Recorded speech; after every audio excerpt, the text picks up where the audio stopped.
In the old parts of England, where the hedgerows knot together like crooked fingers and the woods breathe, even when there is no wind, parents used to frighten their children into obedience with a single name, Black Annie's. They said her name softly. They said it quickly. They said it when the light began to fade. Come inside before dark, mothers warned, or Black Annie's will see you. The children laughed, until one of them didn't come home. The village of Hollowcombe did not appear on most maps. It lay folded between low hills and an ancient forest called Cocked Oak Wood, a place locals avoided unless absolutely necessary. At the edge of that wood stood a vast hollow oak tree, wider than a cottage, blackened by age and lightning. No birds nested there. No ivy touched it. Even the roots seemed to recoil from its trunk. That tree had a name. ANNISA's oak. 18-year-old Thomas Elwick had grown up hearing the stories, but like most young people, he believed they were just that, stories, meant to keep children close and curious minds obedient. Folklore, he scoffed whenever someone mentioned the name. That all changed the night his little sister went missing.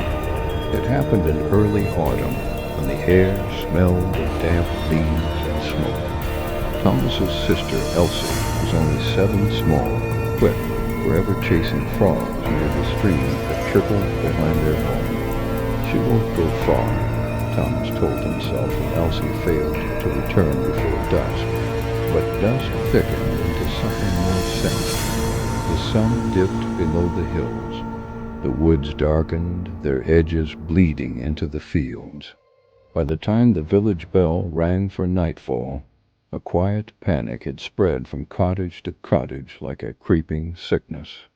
She must have wandered into the woods, someone whispered, and the words hung in the air, heavy with unspoken fear. A farmer nearby quickly crossed himself. No one wanders into Cocked Oak after sundown. As lanterns were lit and the men of the village took up torches, a figure emerged from the shadows. Old Martha Green stood outside her crooked house, her body shaking uncontrollably. "She's taken another," she rasped, her voice thin and brittle as a dead leaf. The men paused, their torchlight flickering across her pale, wrinkled face. "Who?" Thomas demanded, his voice cracking, fear clawing at his throat. Martha's milky eyes fixed on him, a vacant and terrifying stare. "Black Annie's." A man in the crowd scoffed nervously. Another swore under his breath. But this time no one laughed. "She lives in the hollow oak," Martha continued, her voice dropping to a conspiratorial whisper. "Blue-faced. Iron claws. She skins the children she takes and wears them to walk unseen among us." Thomas's stomach twisted into a knot of pure dread. "This is madness," he said, but his voice wasn't steady. It betrayed him. Martha stepped closer, her breath smelling of earth and decay, and whispered something that silenced them all. "She's hungry again, and hunger makes her careless." Against every warning, against every fiber of his being screaming at him to stay in the light, Thomas joined the search party. The forest swallowed their torchlight whole. The air grew cold, still. Branches creaked overhead like aging bones. Shadows danced and writhed in the periphery, moving where nothing should have moved. Then came the sound. A soft, plaintive crying carried on the wind. "Elsie! Elsie!" Thomas shouted, breaking from the group before anyone could stop him. The sound came from deeper within the woods. From the direction of ANNISA's oak, the ancient tree loomed ahead, a monstrous silhouette against the faint moonlight.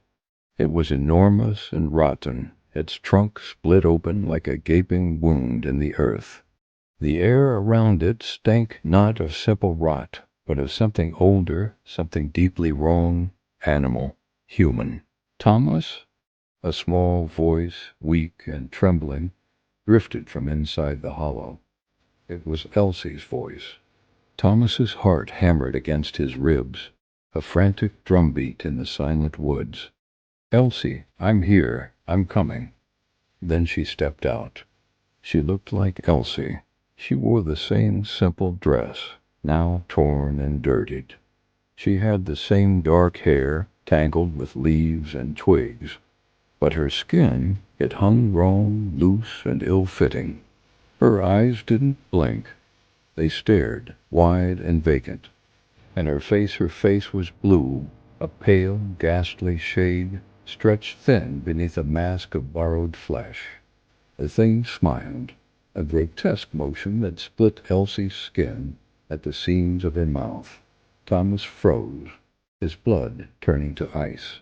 In a single fluid motion, the creature peeled away the skin like a gruesome cloak. Underneath was Black Annie's. She was tall, hunched, her emaciated form a mockery of a human shape. Her face was the color of old bruises and faint moonlight. Her long, sinewy arms ended not in hands, but in long, curved iron claws, blackened with old blood. "You came," she rasped, her voice a dry rustle of leaves. "They always come for the little ones." Behind her, inside the hollow of the tree, Thomas saw the true horror. Small shoes, piles of bones, and skins.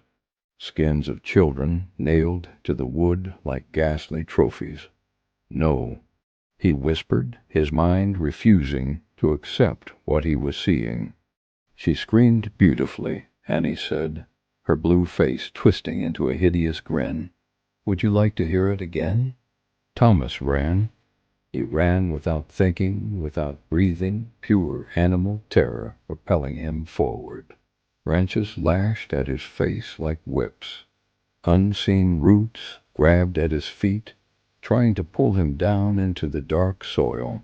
Behind him came the sickening scrape of iron claws on bark, a sound that would haunt his nightmares forever. And laughter, a deep, wet, gurgling laughter that echoed through the trees. "She belongs to the wood now," Annie's shrieked from the darkness. "As you will." Just as his lungs burned and his legs gave way, a torch flared ahead. Men burst from the trees, their shouts cutting through the oppressive silence. Black Annie screamed not in fear, but in pure, unadulterated rage, and retreated into the shadow of her hollow oak as the first faint light of dawn touched the edge of the forest. They never found Elsie's body.